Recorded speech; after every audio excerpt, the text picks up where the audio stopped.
the House of Representatives cancelled its planned emergency plenary fixed for Monday, the 9th of May.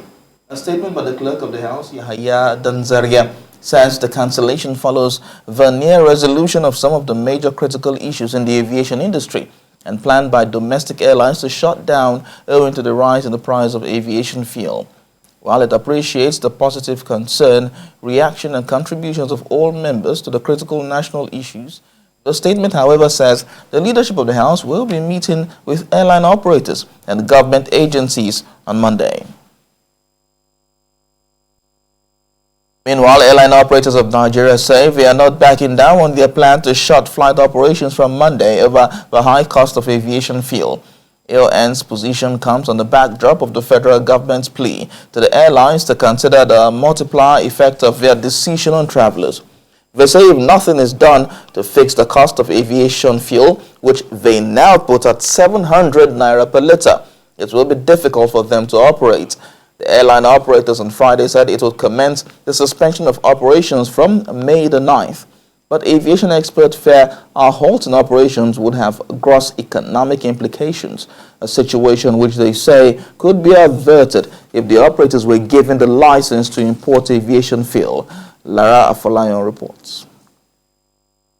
Amid the country's fuel crisis more than 2 months ago, which was worsened by the Russia-Ukraine war, airline operators increased cost for domestic travel to a minimum of 50,000 naira per trip. They blamed it on the lack and rising cost of the Jet A1, popularly called aviation fuel.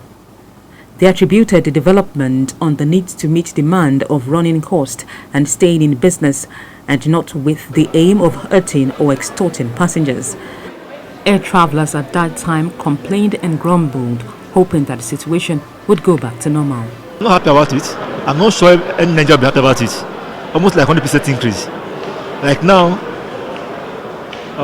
almost all the way airline, there's no airline less than 50,000 naira to Lagos. That is too much. There's no direct flight to Calabar, so I have to take Benin and either Lagos or Abuja and then Calabar. So I spend like 100k plus, which is not nice. That's like somebody's salary. That's crazy. The Consumer Protection Commission also weighed in on the situation, holding talks with the Nigerian Civil Aviation Authority, all to no avail. The industry is now to be hit by a major crisis if the operators go ahead with their planned halt in operations scheduled for Monday. They say the cost of a litre of Jet A1 is 700 naira, and they can no longer bear the implication of that on their business. Much about them. This aviation expert says the concerns of the operators are justifiable, considering conditions under which they operate. It's totally impossible to run, an airline with that sort of, price of aviation fuel.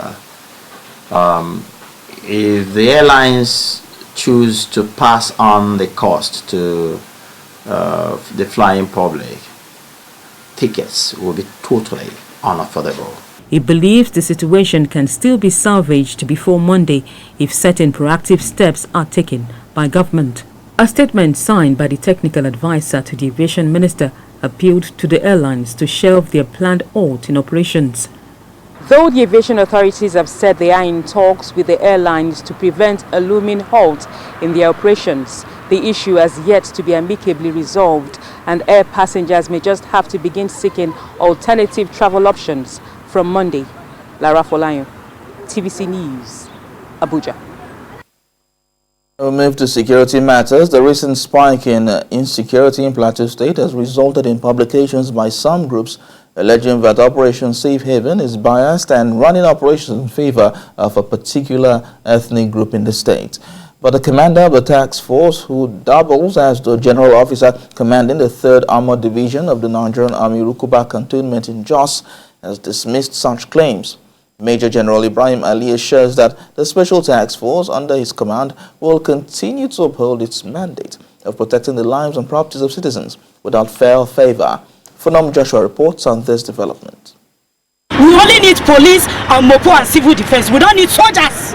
These youths are out on the streets of Jos to air out their grievances against what they term leadership of favoritism being practiced by the commander of Operation Safe Haven, Major General IBRAHIM Ali.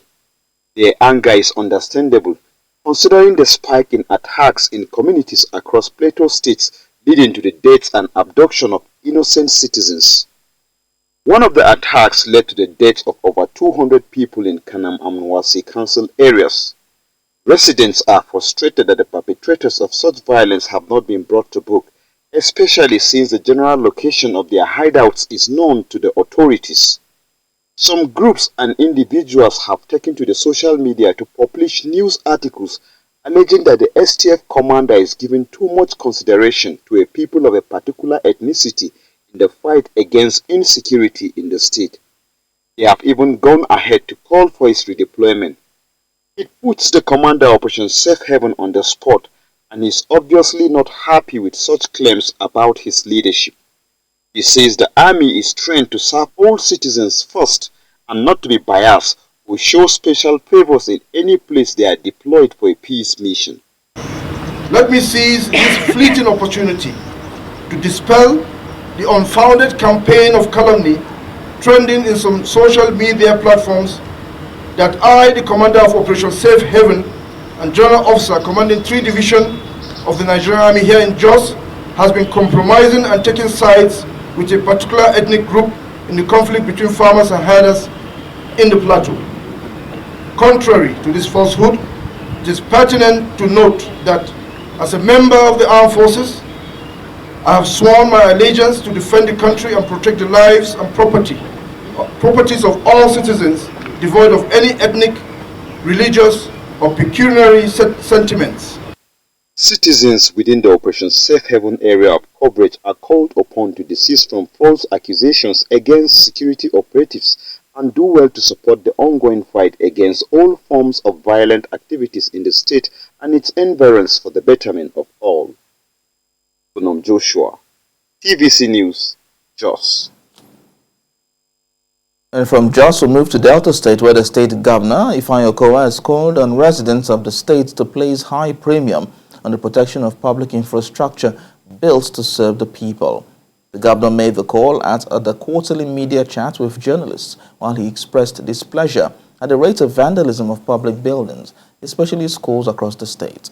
Ikenna Mechi reports. After the construction and inauguration of public buildings or roads, the people, especially stakeholders in that particular area, are expected to take ownership of such infrastructure to protect and preserve them.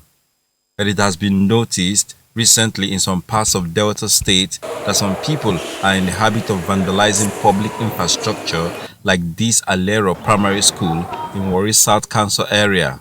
The roof, the ceiling, the writing board, water system, and other parts have been defaced or removed completely. Governor OKOWA is unhappy over this negative trend and called for a collective action to stop it. It's unfortunately what we begin to see in the state. It's not only in Warri, it's happening in many places. And just recently I've had to approve more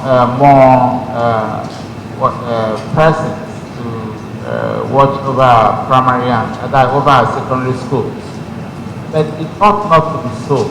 Truly, it ought not to be so.